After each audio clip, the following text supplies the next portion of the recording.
jí máa kó gángan.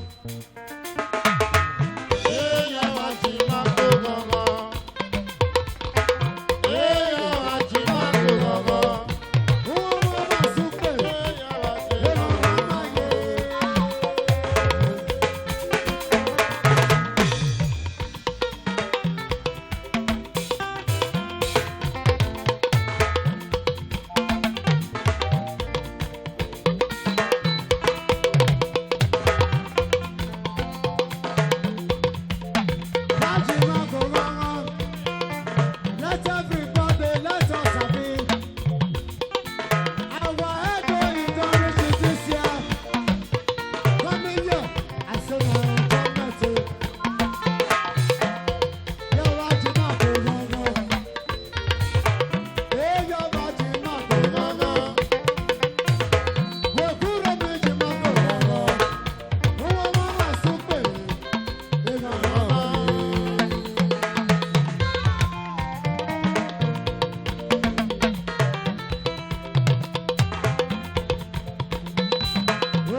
you furniture.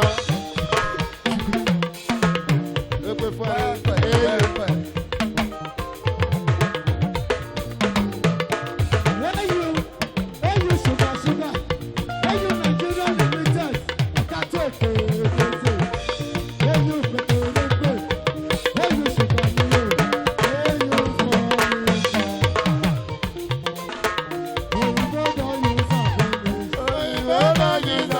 you.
you furniture.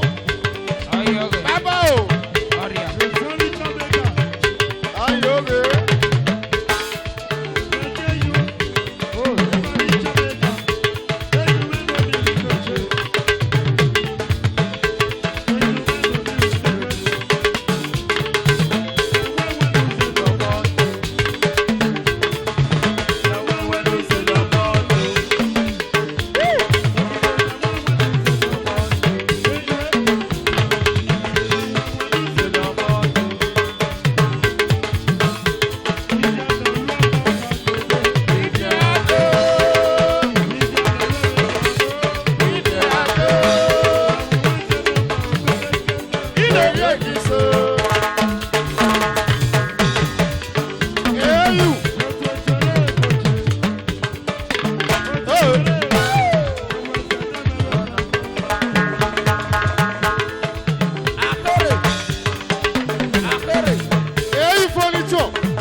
the house. Babylon had ever fear I man before right from creation to creation. What it is. Yeah! Rastafari. If you wanna be my number one, if you wanna be my number one, let me know your future plans.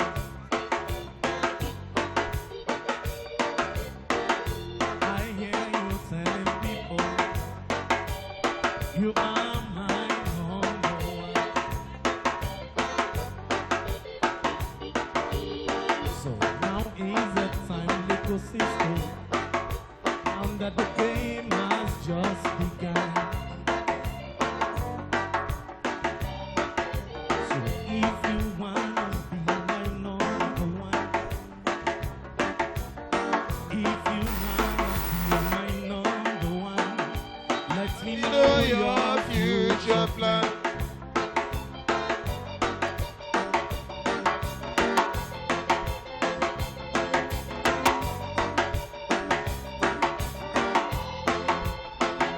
And I know only you alone can quench this attach. And I know only you alone can quench this attach. I don't wanna see no doubt. And independence from minus around the clock. She's the one that only remedy. Man, I know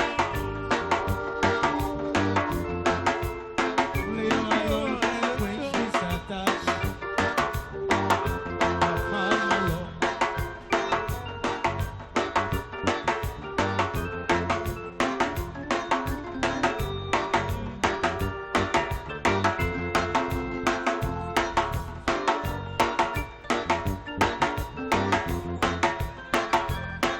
Enemy on the borderline. Who be the next to fire? 41 shot by the yellow side. You said he reached so, but he didn't have no peace. Now he rests in peace so in the belly of a pizza. You guys are bound for you in the middle of a night, sucking a human blood. He starts you appetite. You said he rigged so, but he didn't have no peace. Now he rests in peace so in the belly of a pizza. Have you ever been shot 41 times? Have you ever died only so you can leave?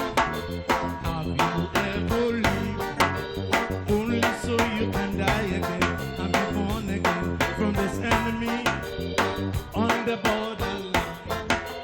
Who'll be the next to fire? 41 shot by the yellow side. You said he reached so, but he didn't have no big so. Now he rests in peace so in the belly of a pizza.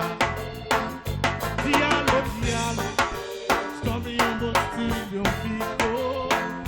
Diallo, diallo, you told me them on Rossonera.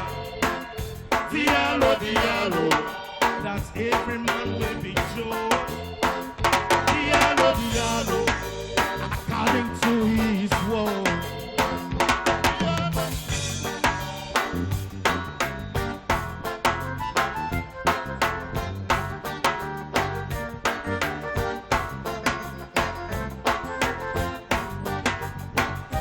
What is my name?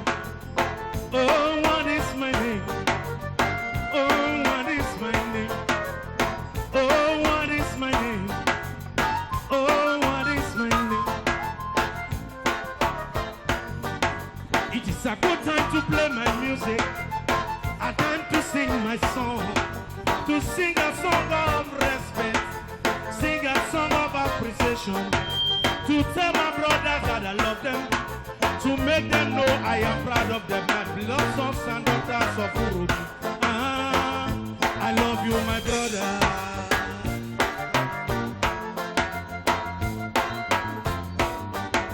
Oh, what is my name? Oh, what is my name? Let them know my name. Let them know my name. Oh, what is my name? Oh, what is my name? Oh, what is my name?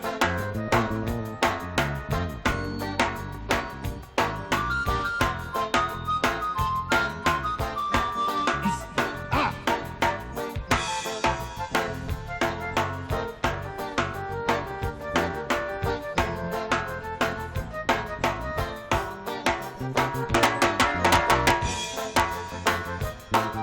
Oina, azeni bonomia. Oina, azeni bonomia. Adewe wajaja mo. Eo ile iwese mo. Ikere asama me. Iwele osama mo. Imene zeni bono. Warega ya zeni go. Wede same ye mame. Esamo via merele. Yo sopede ni mi kon. Iwoke sanda kolepe. Uromina kolepe o. Iwoke sanda kolepe. Yo, azeni bonomia.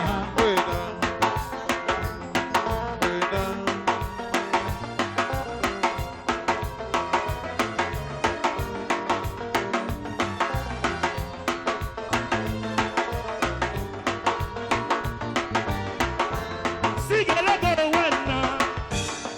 Sigele go wena. Sigele go wena. Sigele go wena. Ejidari uwame. Imiego wege. Oyime tuje nale. Idayale tuje wale o. Oyime sanyo nale. Idayale polisudi.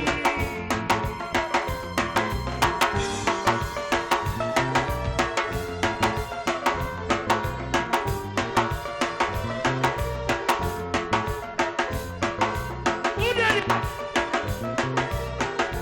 Isigele go wena. Sigele go wena. Sigele go wena. Sigele go wena. Ejidari uwame.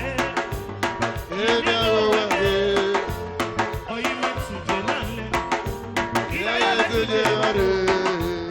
Oyime sanyo nale. Idayale polisudi. Oyime kwera nale. Idayale kwera wale. Oyime kwera nale. Idayale kwera wale.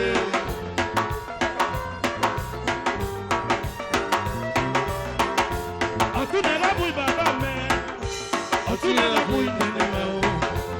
Lada baba ni wapyawo ha. Ah, ogele kia.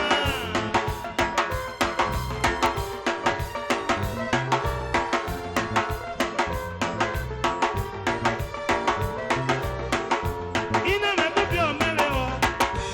Abale o ga ijajame. Ina me bubi o mere o. Abale o ga ijajame. Isigele gele. Isigele gele. Akome le bi walo. Amule le bi walo. Onade chefo wako. Onade chefo wako. Onade chefo wako. Onade chefo wako. Ọmọ ọkọ nọmọ. Wọ̀wọ́ gẹ̀lẹ́lú.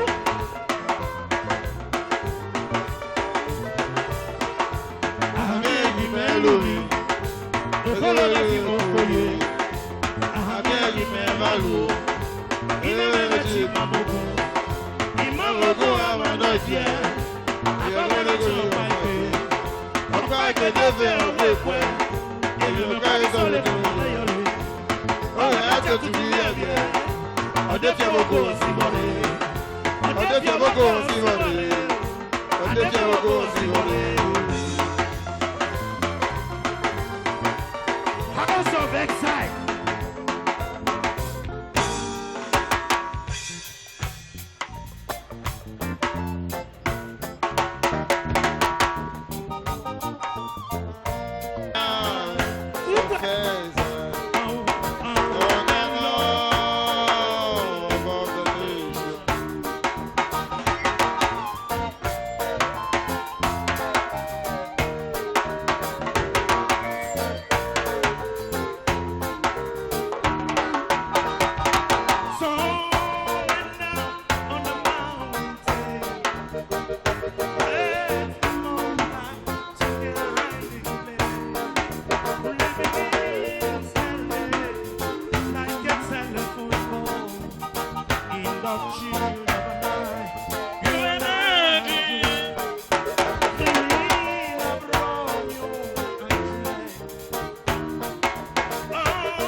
It's the freedom of your nation.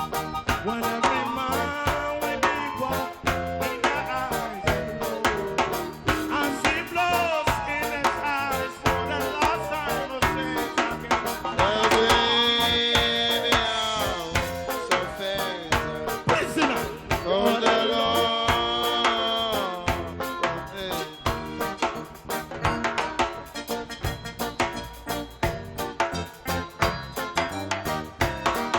Somebody told me when I was still a little boy, he said to me, "Brother,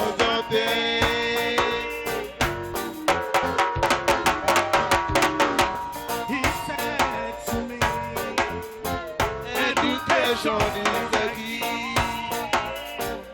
yeah, man. As a little boy, I thought I know what I was doing.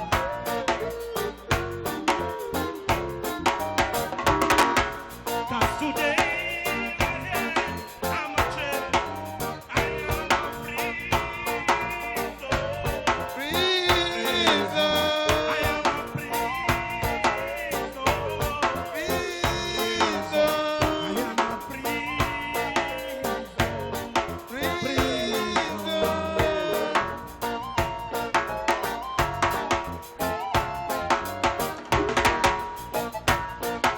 Together as one, together as one.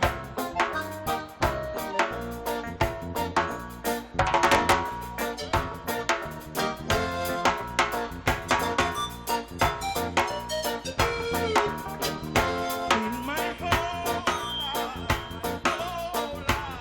I got a day. My whole life, I got a day. Too many people hate apartheid. Why do you like it? Too many people hate apartheid. Why do you like it? Uso, hey you Rasta man, Hey, you love me. Hey, you gotta back you gotta look at the house one.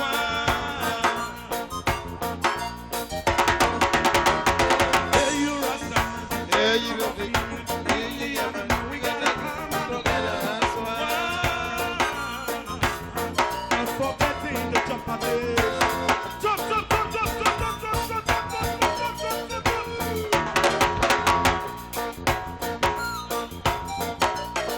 Uso.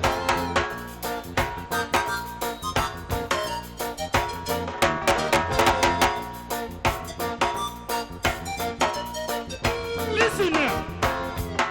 So far, so still living today. But we don't know what tomorrow brings in this crazy world. People dying like flies every day. You read about it in the news, but you don't believe it. You will know about it when a man in a long black coat knocks on your door. 'Cause you're his next victim. I tell you where you're living. Living it.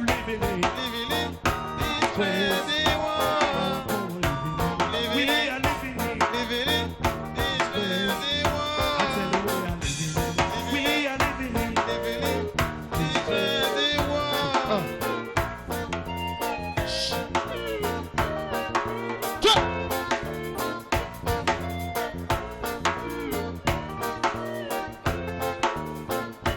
I have gone right round the world trying to find a woman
and wicked.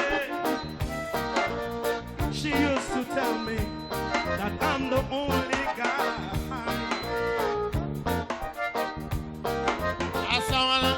Asawana, Ghana Mesh. But she really cares for me.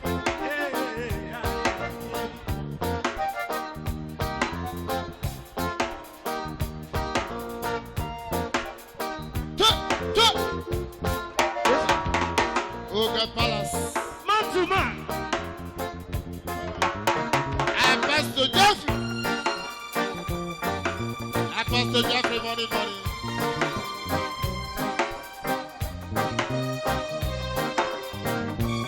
Oh yes. Man to man, it's so grandiose. Your children, you don't know who to trust. Your worst enemy could be your best friend, and your best friend your worst enemy. Someone eats and drinks with you. So we agree with you. Then behind, next to super you. Yes, to super you. Only your friend knows your secret. Only who reveals and who that can feed. Let them wear. Who that can feed. Let them wear. I'm gonna throw me corn. Me no corn no foul. I gonna cook. I gonna club. Oh, but the one. Uber.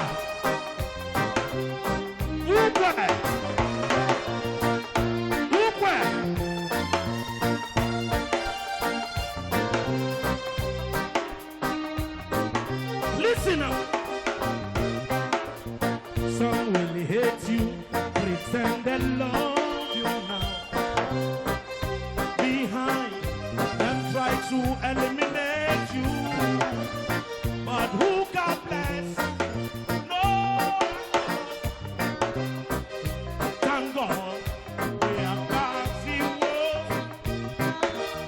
Hypocrites in parasite. They will come up and take the life. Here we come on and take a back. And if you're not shoot on today, okay. A lot of people will run away. Who them? Let them win. Okay.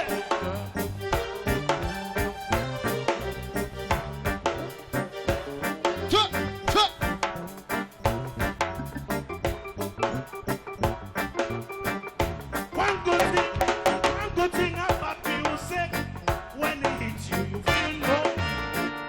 One good thing about music, when it hits you, Feel no pain. hit me with music. Hit me with music now. Hit me with music. Hit me with music now. This is Christian rock. Don't wash out. If you want big visions by now, Sing rock, you reap what you sow. praise the rock, Only Jaja know. praise the rock, Don't turn your back. praise the rock, You better give this one more try. praise the rock, Never let the children cry. praise the rock, Tell them to Jaja walk. praise the rock. Yeah, man. Yeah, Iye man, they want to Kolobo. yeah, man. Iye man, they say they want to Kolobo. Are you there?